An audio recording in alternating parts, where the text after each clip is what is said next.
Thanks for joining us. And today we're going to talk about Kriya Yoga's shortcut, 1,000 years of spiritual evolution in one day.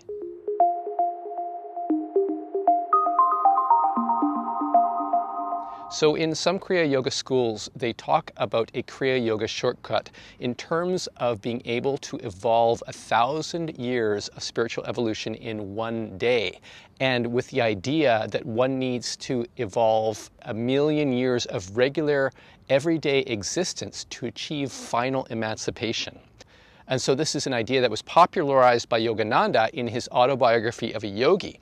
And he writes thus: 1,000 Kriya practiced in 8 hours gives the yogi in one day the equivalent of 1,000 years of natural evolution, 365,000 years of evolution in 1 year.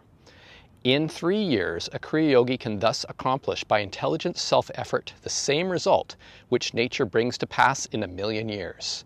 The Kriya shortcut, of course, can only be taken by deeply developed yogis.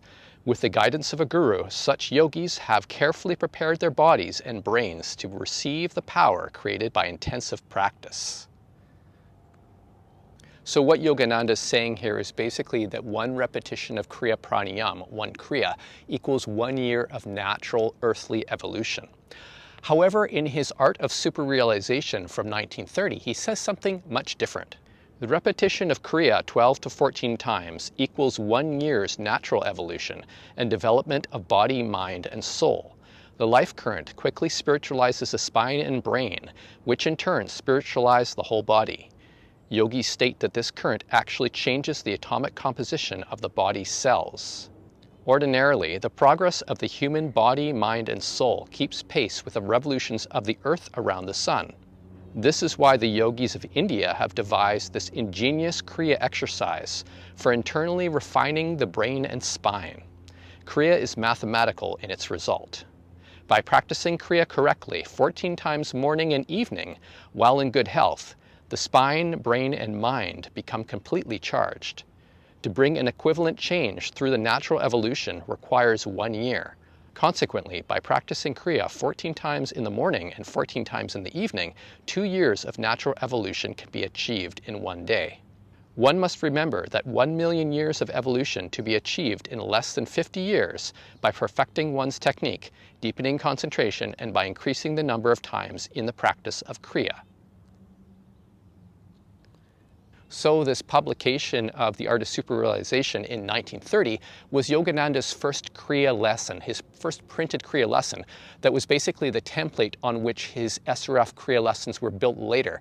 And so if you don't know, in the school of Yogananda's Kriya Yoga, the Kriya is taught through a correspondence course. So the students are learning by reading the printed lessons, which is not the way that Kriya was originally passed from Lahiri Baba, the founder of Kriya Yoga. But we can see this discrepancy between the Art of Superrealization, where Yogananda is saying that 12 to 14 Kriya equals 1 year of natural spiritual evolution, and his later writing in Autobiography of a Yogi in 1946, where he says that 1 Kriya equals 1 year of spiritual evolution.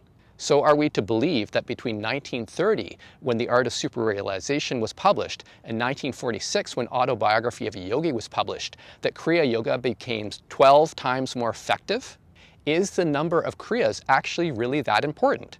So to help answer this question, let's actually look at the words of the master at Lahiri Baba, who was the originator of Kriya Yoga.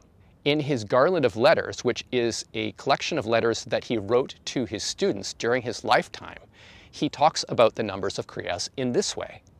Doing 12 pranayam in the aforementioned way equals 1 pratyahara.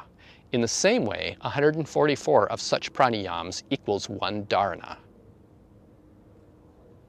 So in this letter, Lahiri Baba is talking about Kriya Pranayam, which is the mainstay of Kriya Yoga, a form of intentional breathing that brings about a state of internalization, which is pratyahara. What Lahiri Baba is saying in this letter is that the repetition of 12 Kriya Pranayam equals 1 pratyahara, meaning a state of internalization.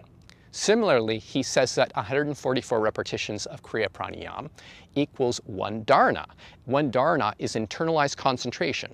Internalized concentration usually happens when one goes into pratyahara, into an internalized state, and then the breath starts to become more subtle and then disappears, which is the tranquil breath, sometimes called the breathless state. This will lead one into a state of dharana, of this internalized concentration where the body basically disappears and one is in a deep meditative state. But it wasn't just the numbers of kriyas that was important to Lahiri Baba, it was also the quality of the kriyas. In another letter he writes this: "For many, in 2 hours of pranayam, not even 2 correct pranayam take place. Many don't even pay attention to this.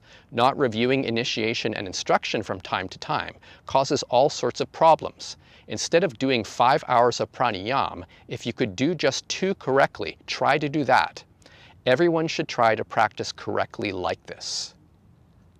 So what Lahiri Baba is saying is that people who are doing excessive numbers of Kriya, 5 hours of Kriya, which is a lot, are often not doing it correctly. And doing an extensive quantity of Kriya without the quality does not make sense. Hence he says within this long period of time, people often will do only 2 correctly. And if one does just 12 Kriya correctly, one will get into a state of pratyahara, of internalization. So you can see the different emphasis by Lahiri Baba, which is on the quality of the Kriya. If 12 Kriya is sufficient to get you into an internalized state, that is enough. One does not need to do excessive numbers of Kriya to get there. One just needs to do it very effectively. Now, part of the challenge with some Kriya Yoga schools that practice excessive numbers of Kriyas is often their Kriya Yoga has been stripped of its effectiveness by making modifications. They have taken away bits from the original, in particular Yogananda's lineage, where many things were stripped out. And as a result, people would feel compelled to do excessive numbers of Kriyas so they could just start to have the basics of internalization. However, if one does one's Kriya correctly, one will start to experience pratyahara within 12 Kriyas. And similarly, if one has good Kriya practice, one will go into the tranquil breath very quickly.